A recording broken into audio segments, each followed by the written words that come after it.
आइए दोस्तों मिलकर सफलता की ओर और एक कदम बढ़ाते हैं और एक नई क्लास की शुरुआत हम यहाँ पर करते हैं दोस्तों। और इस क्लास का नाम है प्रजनन तंत्र। इस क्लास में हम प्रजनन तंत्र को बहुत ही शॉर्ट में समझेंगे दोस्तों, और इस प्रकार से मैं आपको समझाने का प्रयास करूंगा जिस प्रकार से महिला पर्यवेक्षक में क्वेश्चन पूछे जा रहे हैं और पूछे जाने की संभावना है। ये क्लास कहीं ना कहीं महिला पर्यवेक्षक के हिसाब से बहुत ही वेरी वेरी इंपॉर्टेंट है। इस क्लास को आप पूरा देखिएगा दोस्तों, कि ये एक शॉर्ट क्लास है और मैं बहुत ही शॉर्ट में आपको समझाने का प्रयास करूंगा। और आपको बहुत सारे पॉइंट ऐसे देखने को मिलेंगे यदि आपने प्रीवियस क्वेश्चन हल किया होगा या फिर यदि आप टेस्ट दे रहे होंगे, तो यहाँ से बहुत सारे क्वेश्चन आपको देखने को मिलेंगे। और मैं इतना पक्का कहता हूँ दोस्तों कि यदि आप इस टॉपिक को बहुत ही अच्छा से देखते हो और यदि इस टॉपिक से कोई क्वेश्चन यदि आ गया, तो कहीं ना कहीं आपके 2 नंबर पक्के हो सकते हैं। ठीक है, आप इस क्लास को आप अच्छा से देखिएगा और मैं इस क्लास में बहुत ही शॉर्ट में आपको बताने का प्रयास करूंगा। आइए दोस्तों, बिना टाइम वेस्ट किए हम क्लास की ओर बढ़ते हैं और हम यहाँ पे समझते हैं प्रजनन तंत्र को। और प्रजनन तंत्र को पढ़ने से पहले या समझने से पहले मैं आपको इस क्लास से कनेक्ट करना चाहूंगा दोस्तों, और आपसे मैं पूछना चाहता हूँ कि प्रजनन तंत्र हम पढ़ते क्यों हैं, और प्रजनन तंत्र की आवश्यकता क्यों है। मान लीजिए प्रजनन तंत्र ना रहा तो जो है पृथ्वी पर इसका क्या प्रभाव पड़ेगा, ये यदि मैं आपसे पूछूं तो आपका क्या मानना होगा। और आप यही कहोगे कि प्रजनन तंत्र यदि ना होता तो इस पृथ्वी में हम नहीं होते, प्रत्येक जीव नहीं होता। और इस प्रकार से यदि हम देखें तो जो अलग अलग जीवों का जो वंश चला आ रहा है वो वंश नहीं होता था, है ना। ये एक इस प्रकार से यदि हम कहें प्रजनन तंत्र को, आप ये समझ सकते हैं कि प्रत्येक जीव जो है अपने समान प्रजाति को जन्म देता है, और वो जीव जो है अगले बार यानी कि वो भी जीव आगे अपने समान जो है जीवीय प्रजाति को जन्म देता है। तो इस प्रकार से जो कड़ी यहाँ पर चल रही है, ये कड़ी समाप्त ना हो जाए, इसलिए प्रजनन की यहाँ पर आवश्यकता होती है। और इस प्रकार से जो है अपने अस्तित्व को जो है प्रत्येक जीव बचाए रखता है। ठीक है, ये आपको यहाँ पर पता होगा। इसके बाद में हम देखते हैं दोस्तों, थोड़ा सा मैं आपको और कनेक्ट करने का मैं यहाँ पर प्रयास करूंगा। और प्रत्येक जीव क्या करता है, अपने समान जीव यानी कि जीवधारियों को जन्म देता है। ठीक है, जो कि क्यों, आपने देखा यहाँ पे अपनी प्रजाति या अपने वंश को बचाने के लिए। ठीक है, ये आपको पता है। ठीक है, अब यहाँ पे मैं थोड़ा सा और यहाँ पे आपको लेके चलता हूँ थोड़ा सा गहराई में, और हम यहाँ पे समझते हैं कुछ महत्वपूर्ण पॉइंटों को। ठीक है, आपने क्या देखा दोस्तों, एक जीव है, जो जीव यानी किसी एक नए जीव को जन्म दिया। अच्छा, अब यहाँ पे जो जन्म हो रहा है वो कैसे हो रहा है, जैविक प्रक्रिया के माध्यम से। ठीक है, कैसे हो रहा है, जैविक प्रक्रिया के माध्यम से। ये आप सभी को पता है, जब यहाँ पे जैविक प्रक्रिया के माध्यम से एक नए जीव को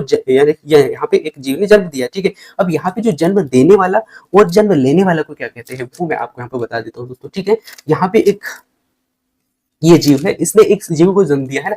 इस कंडीशन में क्या कहा जाता है, ये जो जन्म यानी कि जिसने जन्म दिया है उसे कहा जाता है दोस्तों क्या, ये आपको याद रखना है, इसे कहा जाता है जनक। ठीक है, ये आप याद रखना है, जनक, और इसे कहा जाता है संतान। ठीक है, ये सब आपको पता है, फिर भी मैं आपको यहाँ पे बताने का प्रयास कर रहा हूँ। ठीक है, जन्म देने वाले को जनक कहा जाता है, और जो जन्म लिया गया है, लेकिन जिस जन्म को जन्म दिया है उसे कहा जाता है संतति या संतान, आप कह सकते हैं, संतति आप कर लीजिएगा। ठीक है, संतति कहा जाता है। ठीक है, और जीव के प्रजनन में जो भाग लेने वाले जो अंग है ना, यानी कि जीव के जन्म के समय जो प्रजनन जो है यानी कि भाग लेने वाले जो अंग थे, उन्हें क्या कहा जाता है, उन्हें कहा जाता है प्रजनन तंत्र, यानी कि प्रजनन अंग आप कह सकते हैं। क्या कहा जाता है, प्रजनन अंग। और प्रजनन अंगों का जो समूह होता है उसे कहा जाता है प्रजनन तंत्र। ठीक है, इस प्रकार से प्रजनन तंत्र यहाँ पर बनता है। और अब हम चलते हैं प्रजनन तंत्र की ओर। और प्रजनन तंत्र को सामान्यतः 2 प्रकार से बांटा जाता है दोस्तों। पहला एक नर प्रजनन तंत्र और एक मादा प्रजनन तंत्र। इसको यदि मैं और थोड़ा सा गहराई में लेके जाता तो आप सभी को पता है दोस्तों कि जो प्रजनन है सामान्यतः 2 प्रकार से होता है, एक लैंगिक प्रजनन और एक अलैंगिक प्रजनन।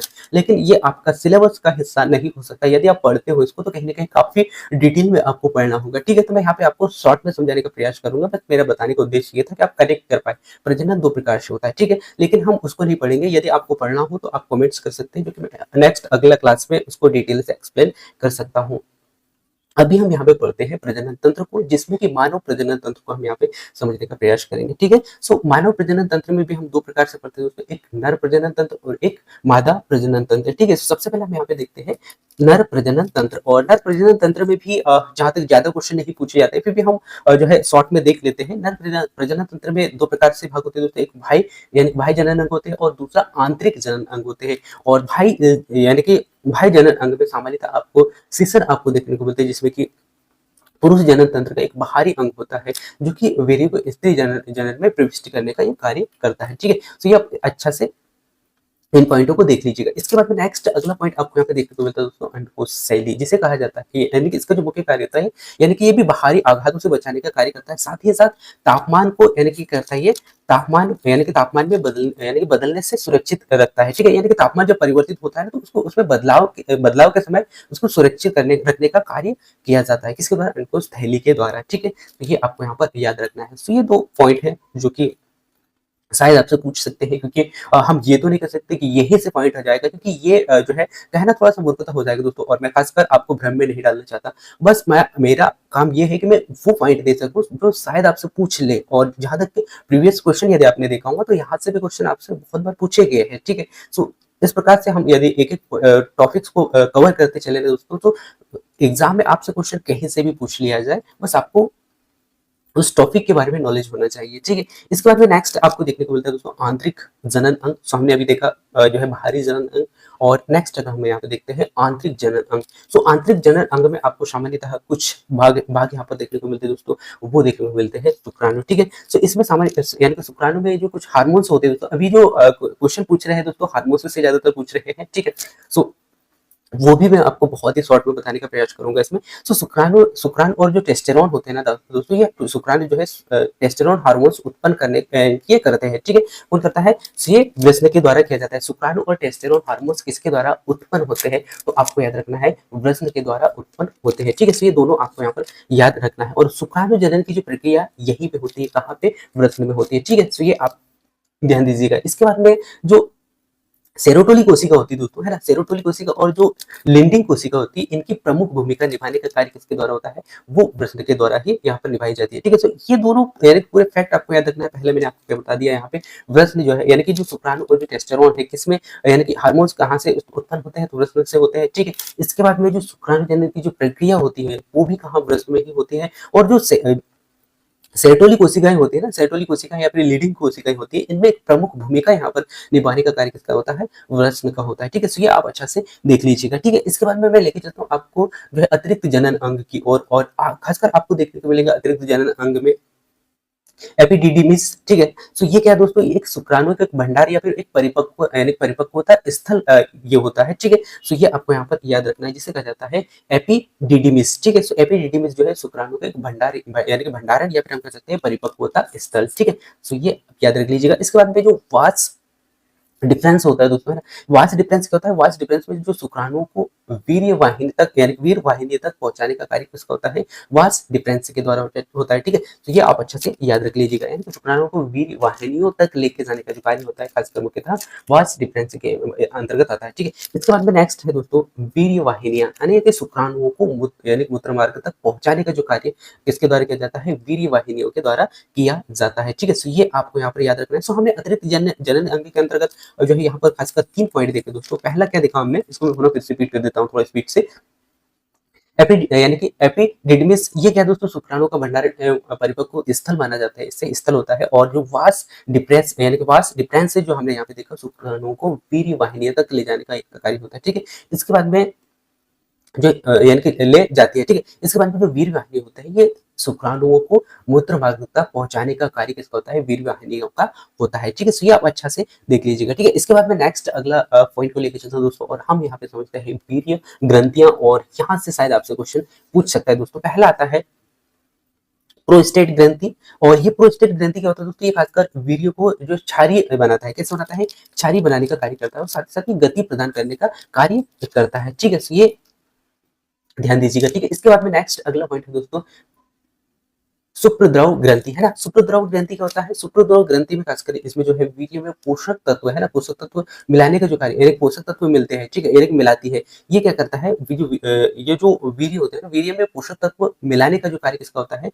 तो वो होता है दोस्तों सुप्रद्रव ग्रंथि का। ठीक है, सो पहला हमने देखा प्रोस्टेट ग्रंथि, सेकंड हमने देखा सुप्रद्रव ग्रंथि। ठीक है, यानी कि ये इनके कार्य भी आप देख लीजिएगा। इसके बाद में आता है दोस्तों कूपर ग्रंथि। अब ये कूपर ग्रंथि का कार्य क्या होता है? ये खासकर वीडियो को क्या करता है? चिकना और जो है सुरक्षित बनाने का कार्य करता है। ठीक है, तो यहाँ पे मैंने ग्रंथियों के बारे में 3 ग्रंथियां मुख्यतः बताया दोस्तों, तो ये आप अच्छा से ध्यान दीजिएगा। ठीक है, इसके बाद में नेक्स्ट मैं आपको लेके चलता हूँ इसका मुख्य कार्य। सो सामान्यतः यदि हम देखें दोस्तों शुक्राणुओं का कार्य की, तो यानी कि इसका जो मुख्य कार्य यदि हम देखें, जो हम पहले फर्स्ट पढ़ रहे थे, उसका यदि मुख्य कार्य की कार्य की ओर देखें दोस्तों, तो इसमें सामान्यतः जो कार्य होता है दोस्तों होता है यानी कि पुरुष यानी कि शुक्राणु के निर्माण और निष्कासन में ये मुख्य रूप से कार्य करते हैं। ठीक है, इसके बाद में वीर्य उत्पादन और जो है स्खलन हम कह सकते हैं, इनमें मुख्यतः कार्य हमें यहाँ पे देखने को मिलता है। साथ ही साथ जो है पुरुष में यौन विशेषताओं का विकास यहाँ पर आपको देखने को मिलता है। ठीक है, तो इस प्रकार से हमने यहाँ पे देखा दोस्तों जो है नर प्रजनन तंत्र। ठीक है, तो यहाँ पे हमने देखा नर प्रजनन तंत्र को और नर प्रजनन तंत्र के मुख्य कार्य मैंने आपको यहाँ पे बताने का प्रयास किया,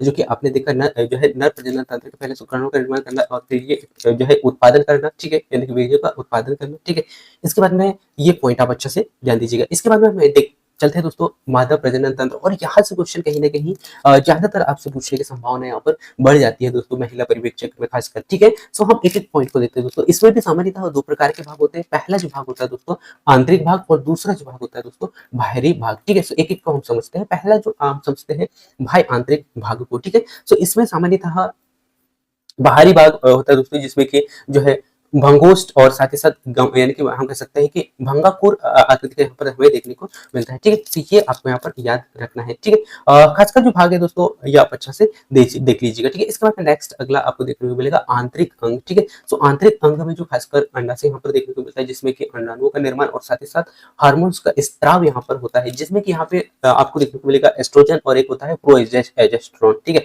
सो इनका जो समन्वय यहाँ पर आपको देखने को मिलता है। ठीक है, और साथ ही साथ जो है अंडाणु उत्पादन की जो प्रक्रिया है दोस्तों वो कहाँ पे होती है, ओओजेनेसिस, यानी कि क्या कहलाती है, ओओजेनेसिस कहलाती है। ठीक है, सो ये भी आप अच्छा से ध्यान दीजिएगा, यानी कि जो अंडाणु उत्पादन की जो प्रक्रिया होता है उसी क्या कहा जाता है, सो उसे कहा जाता है ओओजेनेसिस। ठीक है, सो ये आप ध्यान दीजिएगा। इसके बाद में नेक्स्ट अगला आता है दोस्तों डिंबु वाहिनी, और इसके बारे में शायद आपसे क्वेश्चन पूछा भी गया है, और मैंने जो क्वेश्चन आपको टॉप 50 क्वेश्चन करवाया था दोस्तों, उसमें मैंने इस क्वेश्चन को हल करवाया था। ठीक है, जो कि पिछली बार पूछा गया है, और ये पिछले बार जो पूछा गया दोस्तों लास्ट में जो पेपर हुआ था सेकंड शिफ्ट का, उसमें पूछा गया था। आप चाहे तो क्वेश्चन को यानी कि इस टॉपिक से क्वेश्चन वहां पे देख सकते हैं। ठीक है, सो ये यहाँ से क्वेश्चन पूछा गया था, और इसमें खासकर निषेचन यही होता है दोस्तों। निषेचन की जो प्रक्रिया होती है कहाँ पे होती है, डिंबु वाहिनी में होती है। ठीक है, और ये आगे हम बहुत अच्छा से गर्भावस्था में पढ़ेंगे दोस्तों। गर्भावस्था के दौरान जो महिलाओं में जो हार्मोनल चेंजेस होते हैं, या फिर जो भ्रूण का विकास होता है, उसमें जो पोषक तत्व हो गए या फिर ऑक्सीजन जो हो गया वो कैसे पहुंचता है, वो आपको यहाँ पर देखने को मिलेगा। ठीक है, यदि हम यहाँ पे बात करें दोस्तों डिंबु वाहिनी में निषेचन की प्रक्रिया यहीं पर होती है। साथ ही साथ इसमें जो है फिम्ब्रिया है ना, फिम्ब्रिया नामक एक बालिका यहाँ पर होती है दोस्तों, जो कि अंडाणु के ग्रहण यानी कि करते हैं, इसको अंडाणु को ग्रहण करने का यह कार्य करती है। ठीक है, इसे आप शॉर्ट में देख लीजिएगा। इसके बाद में गर्भाशय आता है दोस्तों, और गर्भाशय का स्तंभ मैं यहाँ पर बता देता हूँ जो है। ठीक है, यानी कि भ्रूण के विकास के लिए आवश्यक अंग इसे माना जाता है। ठीक है, और इसकी जो सबसे यानी कि इसमें जो है इसकी परतें होती है दोस्तों, एक कहा जाता है एंडोमेट्रियम है ना, एक होता है एंडोमेट्रियम और एक होता है मियोमेट्रियम। ठीक है, एंडोमेट्रियम, मियोमेट्रियम और एक होता है पेरीमेट्रियम। ठीक है, इस प्रकार से तीन परतें यहाँ पर आपको देखने को मिलती है। ठीक है, सो ये शायद आपसे पूछ सकता है। ठीक है, सो पहला है एंडोमेट्रियम, नेक्स्ट है मियोमेट्रियम और एक होता है दोस्तों पेरीमेट्रियम। ठीक है, सो ये आप अच्छा से ध्यान दीजिएगा। इसके बाद में नेक्स्ट है दोस्तों गर्भाशय यानी कि गिरवा। ठीक है, सो इसमें क्या होता है, इसमें खासकर गर्भाशय और योनि के बीच की स्थिति ये होती है, यानी कि गर्भाशय गिरवा। ठीक है, और इसमें जो है म्यूकस स्रावित होता है, और जो संक्रमण यानी कि कहीं ना कहीं संक्रमण से सुरक्षा प्रदान करने का कार्य यहाँ पर किया जाता है। ठीक है, तो ये आपको यहाँ पर याद रखना है, और इसके कुछ मुख्य कार्य मैं आपको बता देता हूँ शॉर्ट में, और हार्मोन्स की ओर मैं लेके चलूंगा। सो इसमें अंडाणु का जो है उत्पादन और साथ साथ निषेचन की प्रक्रिया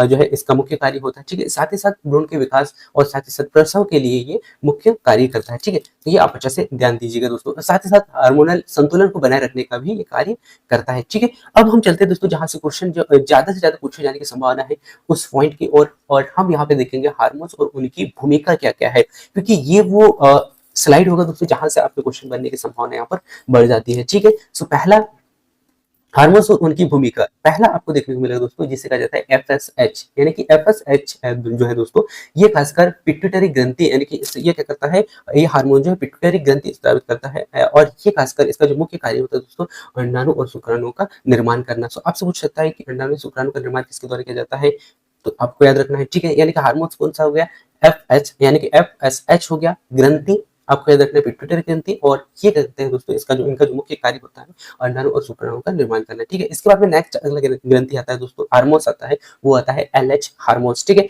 और यह इसके बारे में भी पूछा जा चुका है। ठीक है, और ग्रंथि है पुनः फिर से पिट्यूटरी ग्रंथि जो कि ओव्यूलेशन को प्रेरित करने का ये कार्य करते हैं। ठीक है, इसके बाद में एस्ट्रोजन है दोस्तों। एस्ट्रोजन में खासकर जो आपको यहाँ पर देखने को मिलेगा स्रोत के रूप में अंडा से, ठीक है। और इसमें जो है हार्मोन्स और जो यौन विशेषताओं का विकास यहाँ पर हमें देखने को मिलता है, ठीक है। इसके बाद में प्रोजेस्टेरॉन आता है दोस्तों, और ये प्रोजेस्टेरॉन भी खासकर फीमेल में पाया जाता है, यानी कि अंडा से यानी कि गर्भधारण बनाए रखने में सहायक होता है, ठीक है। इसके बाद में टेस्टेरोन आता है, और टेस्टेरोन खासकर पुरुष यौन विशेषताओं का विकास को यहाँ पर विकसित करता है, ठीक है। यानी कि विशेषताओं को का विकास यहाँ पर होता है, ठीक है। तो इस प्रकार से यहाँ पे हमने देखा दोस्तों हार्मोन्स और उनकी क्या क्या भूमिकाएं हैं, ठीक है। तो प्रत्येक हार्मोन्स की भूमिका आपने देखा, पहला एफएचएस देखा दोस्तों, जो कि शुक्राणुओं के निर्माण करने में सहायक होते हैं, ठीक है। इसके बाद में एलएच देखा आपने, जो कि ओव्यूलेशन को प्रेरित करने का ये कार्य करते हैं, ठीक है। तो ये आप अच्छा से देख लीजिएगा दोस्तों। इसके बाद मैं नेक्स्ट अगला पॉइंट को लेके चलता हूँ, और हम यहाँ पे समझने का प्रयास करते हैं मासिक धर्म चक्र को। खासकर यहाँ पे जो है अलग अलग समय आपसे पूछ सकता है कि कौन कौन सा चरण होता है, ठीक है। तो ये सामान्यतः 28 दिन का होता है, ठीक है। ये आप सभी को बताऊंगा जहाँ तक। और नेक्स्ट ईयर हम देखें दोस्तों, मासिक धर्म चक्र के 3 पॉइंट होते हैं, यानी कि ये 4, यानी कि हम कह सकते हैं कि 4 अलग अलग स्टेज यहाँ पर होते हैं। पहला जो होता है दोस्तों, पहला धर्म चक्र होता है जो कि 1 से 5 दिन का होता है। सेकंड जो कहा जाता है फॉलिकुलर चरण, यानी कि क्या होता है फॉलिकुलर चरण, आपको याद रखना है 6 से 14 दिन का, ठीक है। इसके बाद में जो ओव्यूलेशन चरण होता है दोस्तों, वो होता है 14 दिन का, ठीक है। और इसमें जो है ल्यूटेल चरण होता है 15 से 28 दिन का, ठीक है। इसमें 15 से 28 दिन का, ये आप अच्छे से पढ़ लीजिएगा, ठीक है। सो ये पॉइंट आपको यहाँ पे याद रखना है दोस्तों, और ये भी यहाँ तक मुझे लगता है कि क्वेश्चन पूछे जाने की संभावना काफी अधिक हो जाता है। इसके बाद में हम देखते हैं दोस्तों निषेचन और भ्रूण विकास किस प्रकार से होता है, और किस प्रकार से एक शिशु का निर्माण यहाँ पर होता है, ठीक है। तो निषेचन जो है, अब यहाँ से क्वेश्चन आपसे पूछा जा सकता है, पॉलीपेन ट्यूब में होता है निषेचन, किसी कहाँ पे होता है, पॉलीपेन ट्यूब पे होता है, ठीक है। पॉली पियन ट्यूब पे होता है, ठीक है। इसलिए आप अच्छे से देख लीजिएगा दोस्तों। और ये खासकर एकल निषेचन यानी एकल निषेचन में भ्रूण बनता है, ठीक है। तो ये आपको यहाँ पर याद रखना है, ठीक है। इसके बाद में नेक्स्ट आपको देखने को मिलेगा दोस्तों गर्भाशय, और इसमें खासकर भ्रूण जो बनता है दोस्तों 9 महीने में विकसित यहाँ पर हो जाता है, ठीक है। कैसे हो जाता है, विकसित हो जाता है, और खासकर ये तीन महियों में विभाजित होता है, 3 महियों में विभाजित होता है, ठीक है। तो ये आप सभी को पता है, और ये तीनों स्टेज आपको पता होना चाहिए, जिसमें की जो गर्भावस्था में जो महिला है उसमें अलग अलग चरण देखने को मिलते हैं, साथ ही साथ हार्मोनल चेंजेस के कारण उसके शारीरिक परिवर्तन हमें बहुत ज्यादा देखने को मिलते हैं। सो वो कहीं ना कहीं आपसे बहुत ज्यादा पूछा जाता है, ठीक है। सो आप अच्छे से देख लीजिएगा। इसके बाद में प्रसव की प्रक्रिया आती है, जिसमें कि यहाँ से आपसे पूछ सकता है ऑक्सीटोसिन जो हार्मोन, ऑक्सी जो है टोसिन जो हार्मोन है दोस्तों, ये संकुचन का कार्य करता है, ठीक है। यानी कि संकुचन को बनाए रखने यानी कि बढ़ाने का कार्य किसका होता है, सो होता है ऑक्सीटोसिन हार्मोन्स के द्वारा बढ़ाया जाता है, ठीक है। तो ये आपको यहाँ पे याद रखना है। और प्रसव के 3 चरण होते हैं, जैसे कि मैंने आपको यहाँ पे बता दिया था। पहला गर्भाशय गिरवा में फैलता है, ठीक है। इसके बाद में संकुचन, और उसके बाद में भ्रूण निष्कासन होता है, ठीक है। पहला आपको याद रखना है, शायद आपसे क्रम पूछ ले, पहला गर्भाशय गिरवा का फैलाव, ठीक है। इसके बाद में संकुचन, इसके बाद में होता है भ्रूण निष्कासन, ठीक है। ये आपको यहाँ पर याद रखना है, ठीक है। इसके बाद में कुछ इससे रिलेटेड कुछ महत्वपूर्ण रोग या फिर समस्याएं भी हमें देखने को मिलती है दोस्तों, जो कि जहां से जो कि आपसे क्वेश्चन यहाँ से पूछा जा सकता है। एक होता है दोस्तों पीसी ओएस, पीसीओएस में ओएस के अंतर्गत क्या देखने को मिलता है दोस्तों, यहाँ पे हार्मोनल संतुलन को यानी कि हार्मोनल कैसे हो जाते हैं, असंतुलित हो जाते हैं, जिसे कहा जाता है पीसीओसी। तो ये विकार यहाँ पर हमें कहीं ना कहीं देखने को मिलता है। इसके बाद में नेक्स्ट देखने को मिलेगा दोस्तों एंडोमेट्रियोसिस, ठीक है। तो इसे आप शॉर्ट में याद रख लीजिएगा, और एक दो बार आप रिविजन करोगे ना दोस्तों, तो इन पॉइंटों को या इन वर्ड्स को आप बहुत ही अच्छा से समझ पाओगे, और कहीं ना कहीं यदि आप टेस्ट लगाते रहोगे कंटिन्यू, तो आप इन क्वेश्चनों से कनेक्ट कर पाओगे, ठीक है। सो यदि हम बात करें दोस्तों एंडोमेट्रियोसिस की, तो ये एंडोमेट्रियोसिस में सामान्यतः जो गर्भाशय की जो आंतरिक परत या आंतरिक परत का कैसे हो जाता है, असामान्य वृद्धि हो जाता है। तो ये भी हमें एक प्रकार से विकार के रूप में देखने को मिलता है। साथ ही साथ इनफर्टिलिटी यानी कि अंडाशय और शुक्राणु की कमी, ये एक इनफर्टिलिटी के अंतर्गत आता है, ठीक है। इसके बाद में आप कह सकते हो दोस्तों एसटीडी, एसटीडी में यानी कि इसमें जो है एचआईवी और साथ ही साथ जो सिफिलिस और जो गोनोरिया रोग है ना, इस प्रकार के जो समस्याएं हैं यहाँ पर हमें देखने को मिलती है, ठीक है। तो ये कुछ महत्वपूर्ण रोग है दोस्तों प्रजनन तंत्र से रिलेटेड, ये मैंने आपको यहाँ पर बताने का प्रयास किया, और ये भी वेरी वेरी इंपॉर्टेंट पॉइंट होगा मेरे हिसाब से, जहाँ से क्वेश्चन बनने की संभावना बहुत अधिक हो जाती है। और ये इसलिए कह रहा हूँ क्योंकि मैंने प्रीवियस क्वेश्चन को बहुत अच्छा से एनालिसिस किया है, और बहुत सारे क्वेश्चन यहाँ से देखा है, इसीलिए मैंने इस टॉपिक को बहुत ही अच्छा से आप लोगों तक पहुंचाने का मैं यहाँ पे प्रयास किया, ठीक है। सो ये था दोस्तों पूरा क्लास, और इस क्लास को मैंने बहुत ही शॉर्ट में आपको समझाने का प्रयास किया। यदि हम इस टॉपिक को बहुत ही विस्तार से समझे, तो कहीं ना कहीं आपको जो है काफी समय यहाँ पर देना पड़ेगा, लेकिन हमारे पास में उतना समय नहीं है। जहां से क्वेश्चन पूछ रहा है वो आपको देखना है, और जितना आपसे बन सकता है, जितना आपके पास में समय है, वो उस हिसाब से आप तैयारी करें और एग्जाम हॉल में जाए दोस्तों। लेकिन अपने तरफ से ज्यादा पढ़ने का प्रयास कीजिएगा, ज्यादा से ज्यादा प्रैक्टिस करने का प्रयास कीजिएगा, ठीक है। सो ये टॉपिक आपको कैसा लगा, ये आप जरूर बताइएगा दोस्तों, और हो सकता सकता है कि आपके एग्जाम में यहाँ से एक नए क्वेश्चन आपको देखने को मिले। सो जिनका भी आगे आने वाली डेट पे एग्जाम है, बेस्ट ऑफ लक, आप अच्छा से पेपर दीजिएगा। सो thank you, thanks for watching दोस्तों, मिलते हैं नेक्स्ट अगले क्लास में। और आप सभी को बता दूं दोस्तों इससे पहले कि इसका कंप्लीट पीडीएफ मैं इसी वीडियो के डिस्क्रिप्शन में लगा दूंगा, और आप चाहे तो समय समय पर अपडेट या नोट्स यदि आप चाहते हो तो एक टेलीग्राम चैनल का एक लिंक है, जो कि वहां से जाकर आप जोड़ सकते हैं, जो कि मैं समय समय पर पीडीएफ अपलोड करते रहता हूँ। जैसे कि आज मैंने ये जो है प्रजनन तंत्र का एक बहुत ही बड़ा सा एक पीडीएफ, पूरा डिटेल वाला पीडीएफ आज ही के डेट पे अपलोड किया है, जो कि आपके पास में यदि समय है, जिनका जो है एग्जाम डेट काफी बाद में हम कह सकते हैं, जिनके पास में कुछ समय है जो कि पढ़ सकते हैं, इस प्रकार से नोट्स में समय समय पर वहां पर उपलब्ध कराते रहता हूँ। ठीक है, सो आप वहां से देख सकते हैं और समय समय पर अपडेट जो है लेते रह सकते हैं। ठीक है, सो thank you, thanks for watching दोस्तों, मिलते हैं नेक्स्ट अगले क्लास में। तब तक जय हिंद, वंदे मातरम। So thank you.